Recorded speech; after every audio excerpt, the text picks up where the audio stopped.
Welcome to the Debka File, a weekly roundup of exclusive news, insight, and analysis from the Middle East, broadcast to you live from the heart of the region. Coming up on the program today, as Israelis celebrate, the European Union boycotts the U.S. Embassy ceremony in Jerusalem. Hamas threatens march of millions against Israel as fighter jets destroy Hamas terror tunnel. Iran captures Beirut and looms over Baghdad. Can Israel stop Iranian arms flow into Syria? Can Putin choose between Israel and Iran? And now to our top headlines. Sunday was Jerusalem Day, marking the 51st anniversary of the city's reunification in the Six-Day War in 1967. On Sunday morning, thousands of people arrived to the Kotel to celebrate the momentous occasion. There was a flag parade from the center through the Old City to the Kotel, as well as speeches and ceremonies throughout the day. The ministers gave approximately 2 billion shekels for an education program to improve the school system in East Jerusalem and adjust it to the Israeli curriculum. On Monday, Israel's 70th anniversary, the U.S. moved its embassy to Jerusalem. Daniel Shapiro, the U.S. ambassador to Israel during the Obama administration, said that the move could help end the Middle East conflict. He said relocating the embassy was recognizing a reality and will, quote, help strengthen the principle that Israel's claim to the city, born of centuries of Jewish connection to the city, is legitimate and must be recognized. An estimated 800 guests will be at the ceremony, which will be attended by Deputy Secretary of State John J. Sullivan, Treasury Secretary Stephen Mnuchin, U.S. Special Envoy Jason Greenblatt, Trump's senior advisor and son-in-law Jared Kushner, and Trump's daughter Ivanka. The official ceremony takes place in the Jerusalem neighborhood of Arnona. 30 out of 86 ambassadors have accepted the invitation to the Foreign Ministry Gala reception.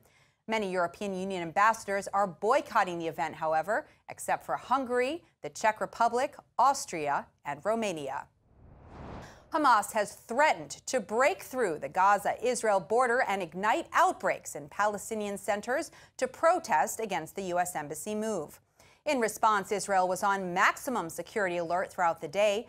Debka sources report that in response to Egypt's intervention, Hamas leader Haniyeh claimed he had no say in the matter, but that the decision was up to the commander of Hamas' armed wing, Mohammed Deif. Hamas leaders attempted to pull the media attention away from the U.S. Embassy move by luring them with threats of violence and crowd scenes on the Gaza border. Meanwhile, the IDF has prepared for an escalation beyond pipe bombs, flaming kites, and explosive devices thrown across the border. Last night, they directed the Aviation Authority to close the airspace up to 6 kilometers from the Gaza Strip. On Sunday night, Major General Eyal Zamir reassured the Israeli local council heads that the IDF was prepared to ward off a mass Palestinian surge across the border. In Jerusalem, Judea, and Samaria, security was on its highest alert to prevent Palestinian demonstrations during the embassy ceremony in Arnona. On Saturday evening, following 2 days of anti-Israel Palestinian attacks, Israeli airstrikes blasted Hamas military facilities in northern Gaza, destroying a Hamas terror tunnel, which ran from Beit Hanun to the Erez crossing. No injuries were reported. The IDF made this statement, quote, Hamas has tried in the past weeks to degrade Gaza's security perimeter into a field for war and terror. Violent disturbances are staged to disguise terrorist attacks above and below ground. The IDF will not let this situation continue and will take methodical and pinpointed action to thwart it. Palestinians in the Gaza Strip are again warned to keep their distance from the border fence. The Kerem Shalom crossing, which carries food supplies to the Gaza population, closed after rioters torched the gas pipe feeding the Gaza Strip and the food supplies for its population in a self-destructive act of vandalism. Lebanon's general elections on May 6th left incumbent Prime Minister Sunni Saad Hariri in place, but confirms Beirut as an Iranian Shiite satellite. The Iranian-backed Shiite bloc received 43 seats in the 128-seat parliament. Hariri, who leads the Sunni Future Movement, said in an interview, quote, My hand is extended to every Lebanese who participated in the election to preserve stability and create jobs. He then vowed to work closely with Lebanese President Michel Aoun. President Aoun is a Christian, Prime Minister Hariri is a Sunni Muslim, and the parliament speaker, Nabi Berri, is a Shiite. Prior to the elections, Hariri promised President Aoun and Hezbollah's Secretary General Hassan Nasrallah that regardless of the results, he would remain as Prime Minister. He had this to say at a news conference. كنا مراهنين على نتيجة أفضل صحيح وكنا مراهنين على كتلة أوسع فيها مشاركة مسيحية وشيعية أفضل كمان صحيح لكن كل شايف إنه التيار المستقبل كان عم يواجه باللحم الحي مشروع إقصائه عن الحياة السياسية وعن مشروعية تمثيله لمكون أساسي من مكونات المعادلة الوطنية بالبلد. اليوم قدامنا مرحلة جديدة وقدامنا تحديات كثيرة وأنا على رأس تيار المستقبل مستمر بخوض هيدا التحدي على كل المستويات السياسية والوطنية والاقتصادية ومعنا رصيد شعبي كبير شافوه كل اللبنانيين بكل المناطق. Debka sources state that the long-standing wire pullers in Beirut are making many of the international and domestic decisions. Foreign Minister Gibran Bassil, the Christian son-in-law of pro-Iran President Aoun, along with Nasrallah's cousin Wafik Safa and the Prime Minister's brother Mohammed Hariri, hold regular meetings on national security and economic issues. They make decisions that are dictated to the cabinet, parliament, the military high command, as well as the heads of the intelligence and security services. Because their leadership is an open secret in Lebanon, many did not bother to vote on Sunday, knowing that their vote would not change those who are making the decisions. Many Shiite voters who make up Hezbollah's power base did not vote in protest against Nasrallah's decision to fight in the Syrian war. And they believe that getting involved in Assad's cause was at the expense of his true mission, which is leading the resistance against Israel. Many Shiites are concerned because Hezbollah is not receiving adequate funds from Tehran and cannot meet the basic needs of combatants. Meanwhile, in Iraq, the turnout for the elections was low due to the protests against the corruption. If Hadi al-Amiri, head of the Iranian Revolutionary Guards-backed Fatah Shiite alliance, wins the race, it would mean that an Iranian candidate will head the next government in Baghdad. Iranians hope that this will be the outcome, which would be to their benefit following Trump's withdrawal from the Iran nuclear deal. A new set of sanctions are targeting the Revolutionary Guards. Debka intelligence sources report that if Amiri wins, his first step would be to announce the immediate evacuation of U.S. forces from Iraq, which would put the American military position in northern and eastern Syria at risk. Iran's takeover of Baghdad would hinder Trump's strategy to contain Iran and thwart Israel's military strategy to halt Tehran's aggression in Syria. As the U.S. force would lose its grounds in Iraq, Tehran's expansion in Syria would gain backing from a pro-Iranian Iraqi government. Washington has been trying to boost the support for local leaders of Iraq's Shiite community, either for Prime Minister al-Abadi's Victory Party or Shiite cleric Muqtada al-Sadr. Israeli Prime Minister Netanyahu and U.S. President Trump are joining forces to deal with Iran, the major threat to the region. First, Trump announced the U.S. withdrawal from the nuclear deal and reimposed sanctions. And second, Israel is dealing with Iran's blows on the Golan and in Syria. Last Wednesday, President Trump advised Iran not to restart its nuclear program. Iran will find out. They're going to find out. I don't think they should do that. I would advise Iran not to start their nuclear program. I would advise them very strongly. If they do, there will be very severe consequence. Okay? Meanwhile, the Iranian aggression has been escalating. Netanyahu stated that Iran crossed the line and Israel's response was appropriate. איראן חצתה קו אדום. התגובה שלנו הייתה בהתאם. צה"ל ביצע תקיפה נרחבת מאוד, נגד מטרות איראניות בסוריה. בזכות היערכות נכונה של כוחותינו, גם בהתקפה וגם בהגנה, הפעולה האיראנית נכשלה. אף רקטה לא נחתה בשטח ישראל. עם ישראל גאה בצה"ל, ועם ישראל סומך על צה"ל. אנחנו נמצאים במערכה ממושכת, המדיניות שלנו ברורה. לא ניתן לאיראן להתבסס צבאית בסוריה. אתמול העברתי מסר ברור למשטר אסד. הפעולה שלנו מכוונת נגד מטרות איראניות בסוריה. אבל אם הצבא הסורי יפעל נגדנו, אנחנו נפעל נגדו. זה בדיוק מה שקרה אתמול. סוללות של הצבא הסורי ירו טילי קרקע אוויר נגדנו, ולכן פגענו בהם. Trump's new sanctions include blocking Iranian firms' business ties with foreign companies. Meanwhile, Netanyahu is preparing to wage war against Iran's aggression in Syria and Lebanon. During this waiting period, Hezbollah, Iraq, Afghan, and Pakistani Shiite militias are expanding presence in Syria. Israel launched a series of airstrikes aimed at inducing the Revolutionary Guard's Al-Quds commander, General Qasem Soleimani, to respond violently, paving the way for Israel to attack his military assets in Syria. On Thursday night, Al-Quds launched 20 missiles from their Syrian bases on the Golan border, and the IDF responded by striking 50 Iranian military targets in Damascus. Russian military sources claim that 28 Israeli F-15 and F-16 warplanes were involved in the raids on Iranian targets. If the assaults from Iran continue, Israel will escalate its attacks. Israel Defense Minister Avigdor Lieberman said that Syrian President Bashar al-Assad should do the following.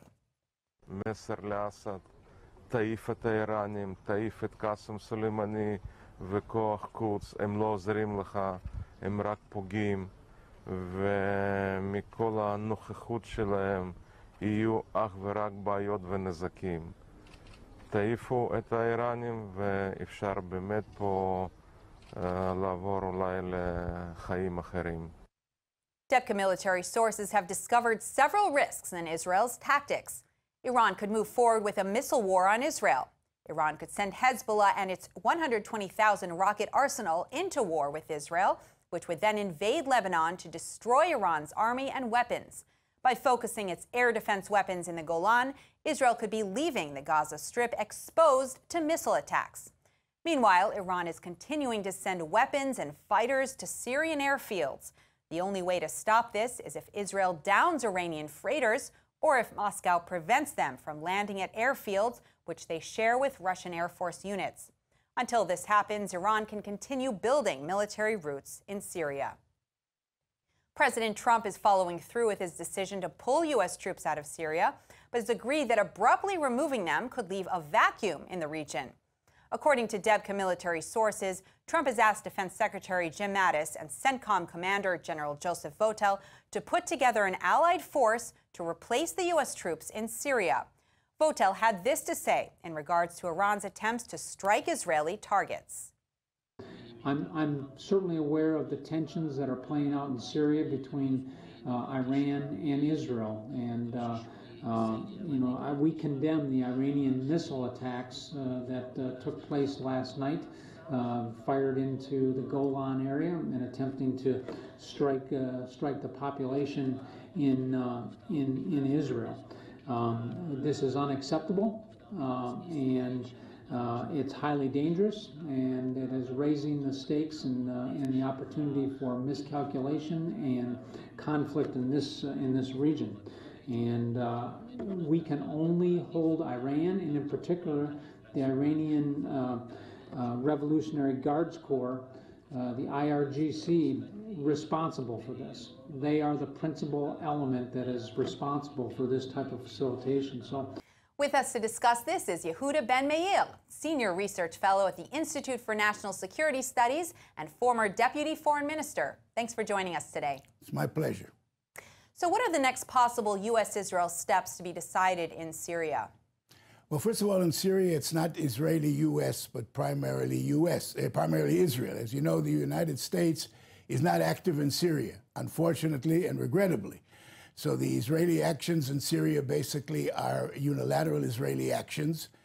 We have the support, the strong support and backing of the United States politically and diplomatically, but the steps are basically, the actions are Israeli actions taken by Israel.